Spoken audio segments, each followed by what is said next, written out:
ବଂଶଧର ରାଜା ବାହୁକ ଶତ୍ରୁ ପୀଡ଼ିତ ହୋଇ ବନ ମଧ୍ୟରେ ଅର୍ବ ମୁନିଙ୍କ ଆଶ୍ରମରେ ସସ୍ତ୍ରୀକ ଆଶ୍ରୟ ନେବା ଅବସ୍ଥାରେ ପ୍ରାଣତ୍ୟାଗ କଲେ। ସେହି ସମୟରେ ରାଣୀ ଗର୍ଭବତୀ ଥିଲେ। ରାଣୀଙ୍କ ଗର୍ଭରୁ ଯେଉଁ ପୁତ୍ର ଜାତ ହେଲା ତାର ନାମ ହେଲା ସଗର। ସମୟକ୍ରମେ ସଗର ଚକ୍ରବର୍ତ୍ତୀ ରାଜା ହେଲେ ଏବଂ ତାଙ୍କର 60,000 ପୁତ୍ର ଥିଲେ। ସଗର ରାଜା ଅଶ୍ୱମେଧ ଯଜ୍ଞ କରୁଥିବା ବେଳେ ଇନ୍ଦ୍ର ତାଙ୍କ ଅଶ୍ୱକୁ ଚୋରାଇ ନେଇ କପିଳ ମୁନିଙ୍କ ଆଶ୍ରମରେ ବାନ୍ଧି ରଖିଲେ।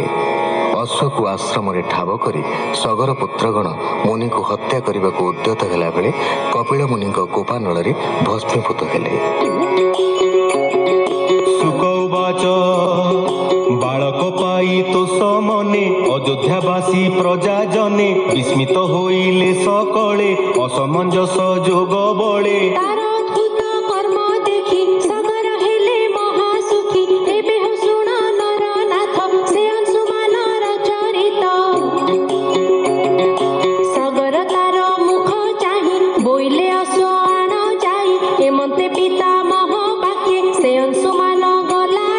ପିତୃବ୍ୟଖ୍ୟାତ ପଥେ ଗଲା ପାତାଳେ ଅଶ୍ୱକୁ ଦେଖିଲା, ଦେଖିଲା କପିଳ ସମ୍ମୁଖେ ବାନ୍ଧିଲା ଅଶ୍ୱ ଅଛି ସୁଖେ। କପିଳ ପାଦ ତଳେ ପଡ଼ି ସେ ଅଂଶୁମାନ କର ଯୋଡ଼ି ଅନେକ ସ୍ତୁତି ବାକ୍ୟ ବଳେ ପୂଜିଲା ଚରଣ କମଳେ।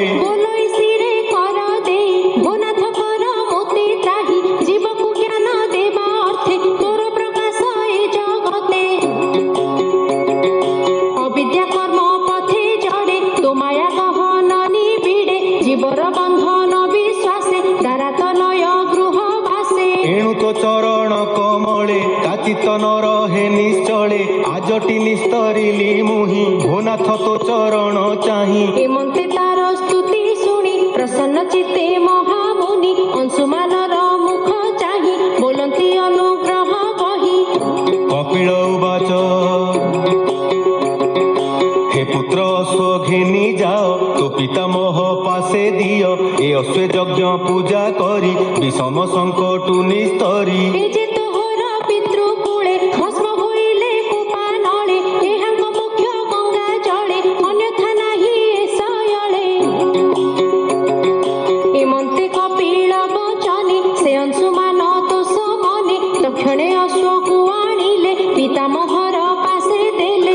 ଅଶ୍ୱମାଂସେ ଯଜ୍ଞ କରି ବିଷମ ସଙ୍କଟୁ ନିସ୍ତରି ଅଂଶୁମାନକୁ ରାଜ୍ୟ ଦେଇ କର୍ମବନ୍ଧନୁ ମୁଖ୍ୟ ହୋଇ। ଅର୍ବବଚନେ ବନେ ଗଲା ଅନ୍ତେ ସେ ଗୋବିନ୍ଦ ଲଭିଲା ସୁଜନେ ଶୁଣି ମା ଶ୍ରବଣେ ଏ ହରିରସ ଅନୁକ୍ଷଣେ।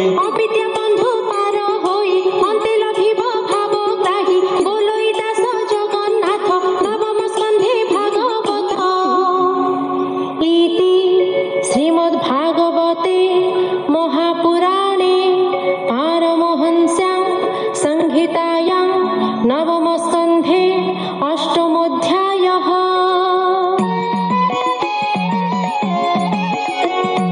शुक उवाच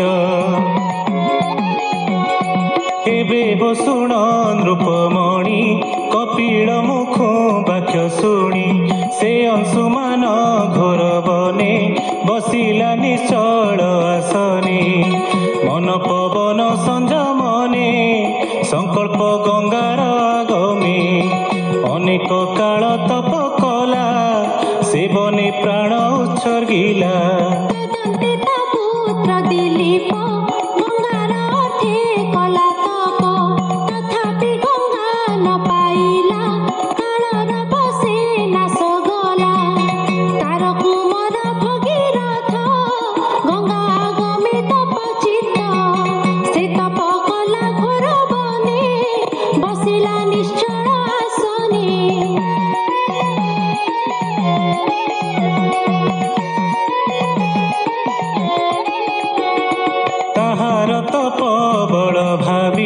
सन्तोषे मिलिले जाह्नवी बोलन्ती प्रसन्न बदने बर तुमागत समने तक्षणे शिरे देई कर बोले मो पितृଙ୍କୁ धर कपिल तेजे दग्ध होई तो बिनु ताଙ୍କ गति नाही। शुणी बोलन्ती भगवती के सहिबा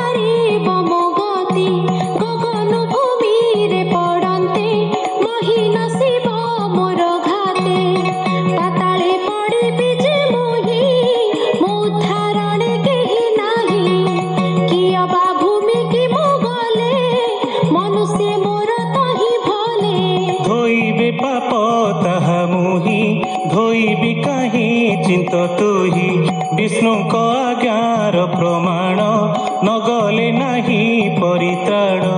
ହେମନ୍ତ ଗଙ୍ଗା ବାକ୍ୟ ଶୁଣି ରାଜା ବୋଲନ୍ତି ମନେ ଗୁଣି।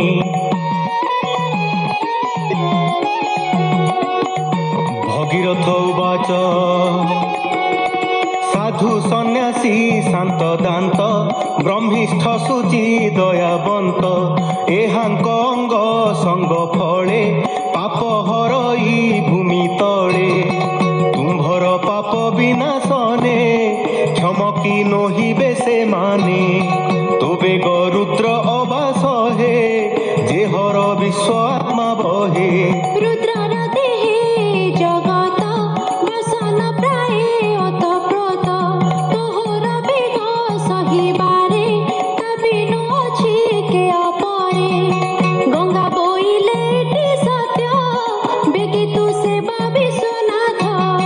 ହେମନ୍ତ ଗଙ୍ଗା ବାକ୍ୟ ଶୁଣି ଆନନ୍ଦେ ଗଲା ନୃପମଣି।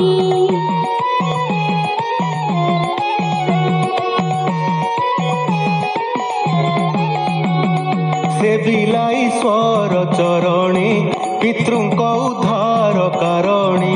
ସେ ଭଗୀରଥ ପୁଣ୍ୟ ବଳେ ଶିବ ସନ୍ତୋଷ ଅଳ୍ପ କାଳେ। ହେ ଭଗୀରଥ ମାଗବର ଦେବଇଁ ସତ୍ୟ ଏ ମୋହର। ହେ ଦେବ ଶୁଣ ଶୂଳ ପାଣି ମୋ ପିତାମହଙ୍କ କାହାଣୀ।